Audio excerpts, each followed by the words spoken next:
प्रभु राम अपने भक्तों के काम आ गए, बन गया मंदिर, अयोध्या धाम आ गए।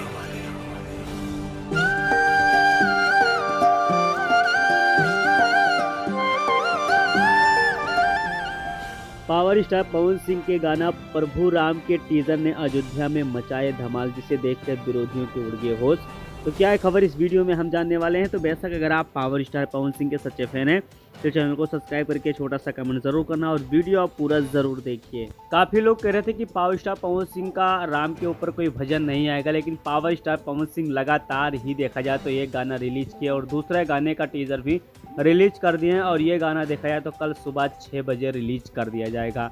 लेकिन मैं आपको बता देना चाहता हूं कि पावर स्टार पवन सिंह और मनोज तिवारी का जो जज्बा इस बार अयोध्या में बना हुआ है, शायद भोजपुरी इंडस्ट्रीज में किसी कलाकार का नहीं बना हुआ है, क्योंकि पावर स्टार पवन सिंह और मनोज तिवारी बिल्कुल अहम भूमिका में नजर आने वाले हैं अयोध्या में, देखा जाए तो 22 तारीख को। लेकिन वहीं पर सबसे बड़ी अपडेट निकल के आ रही है कि पावर स्टार पवन सिंह के गाने को लेकर अयोध्या में सबसे ज़्यादा अगर बजा है तो पावर स्टार पवन सिंह का गाना इस बार बजा है, बाकी भोजपुरी इंडस्ट्रीज में किसी कलाकार का नहीं बजा हुआ है, जिससे विरोधियों को तो झटका लग चुका है। लेकिन पावर स्टार पवन सिंह का ये गाना कल देखो बहुत बड़ा रिकॉर्ड बनाने वाला है। तो वैसा किस पे आपका क्या राय चल रहा है, कमेंट बॉक्स में कमेंट जरूर करें। मिलते हैं।